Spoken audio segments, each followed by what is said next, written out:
Que bueno, mi gente. Calix Boxing here. Pacquiao versus Bradley 3, the post fight.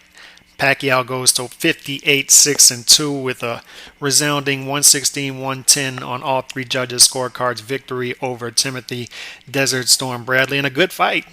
It was a good fight. It had its moments and wasn't a great fight because it was too one-sided to be a great fight, but good fight nonetheless. Good performance, very good performance by Manny Pacquiao, and a good performance by Timothy Bradley even in a loss. He just met his match with Manny Pacquiao. Some guys just can't beat.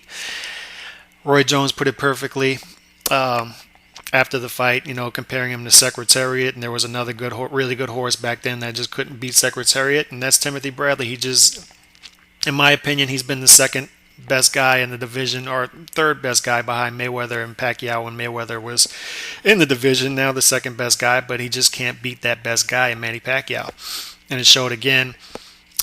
This fight was different than the first two in that pretty much every round was easy to score. The rounds that Pacquiao won, you could evidently see, and the same thing with even Bradley, who has a way of edging out rounds, but I felt even in this fight, his rounds that he won were more decisive, like round 8 and round 10, when he was coming back from those knockdowns in round 7 and 9. He had really good rounds 8 and 10 and decisive wins in those rounds, but didn't put enough of them together.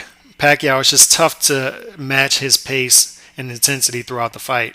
And Bradley has always struggled with that. He's been able to keep up with him for rounds and stretches, but just can't consistently put it together, especially late in fights where he faded late in the second fight.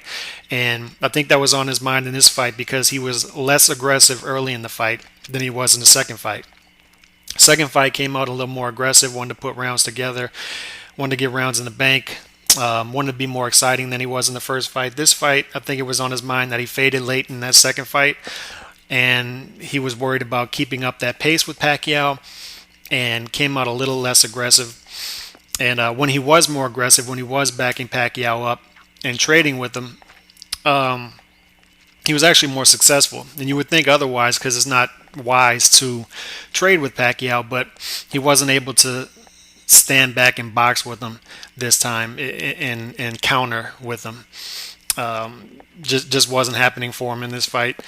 But I want to talk more about the legacy of Pacquiao and Bradley too, because he is an elite fighter. He proved that when he beat Marquez and some of the other victories he had against the Holtz, the Witters, the Campbells, the Petersons, the Alexanders, the Provodnikovs, Vargas, Rios. He has a great victory against Marquez, a lot of other very good victories. So his legacy, really, I don't think he's going to step away because he'll be here for a while, but his legacy as a really good fighter, borderline great fighter, is cemented.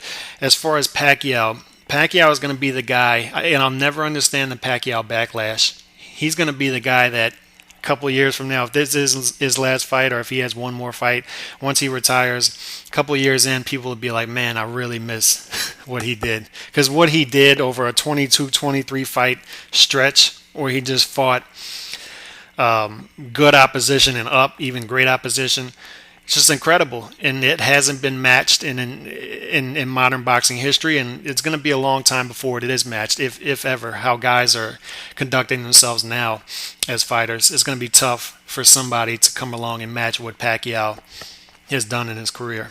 Just incredible legacy that this guy has cemented in his career. And think about this. He's on an 11-month layoff coming off of a shoulder surgery. You see in boxing today, and it's interesting, especially in YouTube boxing community, where people pick which fighters they want to be a little harsh on and which fighters they want to lay off on. If this was Andre Ward coming off 11-month layoff and surgery, people would be like, oh, he needs a tune-up. Oh, he needs another tune-up. It'd be pampering him. But with Pacquiao, he doesn't get that leverage for whatever reason. And to come off of an 11-month layoff, to have that ring rust, and to have the shoulder surgery, and to perform how he performed last night, a decisive victory against arguably the second best welterweight, the number 2 top welterweight in the world, a very determined guy who wanted to beat him, who stylistically could cause some problems for him, even though he doesn't have the punching power. Still could cause some problems for him. To do that, it's impressive. It's impressive. And for him to be, what is he, 66 fights into his career now, and to still be well past his prime and still be the best welterweight in the world, it's impressive. You got to give it to him. You got to tip your hat. Bradley 3 times, Barrera twice, Marquez 4 times, Morales 3 times. Mayweather, Algieri, Rios, Mosley, Margarito, Clottey, Cotto, Hatton, De La Hoya, Diaz. The fights that this guy has rung off in his career. Incredible. And I'll say it again. I've always said it on this channel. I'm drawn to guys in the boxing world who challenge themselves. You can keep the winless records. I don't care about those guys if they're not fighting top opposition. Give me the guys who challenge themselves. Give me the Manny Pacquiaos, the Miguel Cottos, the Carl Froches of the world who consistently go out and challenge themselves. Whether they're great in talent, whether they're average in talent, they go out and they challenge themselves, and you got to respect those guys. And I wish there were more guys like that in boxing. And hats off, man. If this is the last fight of his career, hats off to him. I hope not. Selfishly, I hope he continues to fight. But I don't know where he would go from here, who he would fight. But one last thing, too. Lampley's got to chill out with the crying. It's way beyond embarrassing at this point. Do we get it?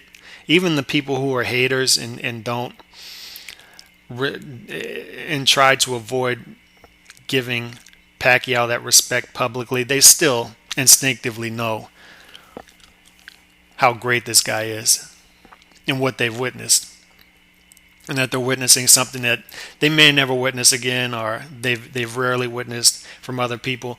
And we don't need you crying and showing us that much. I mean, dude, come on. You're a man. Hold on to your emotions in front of the camera.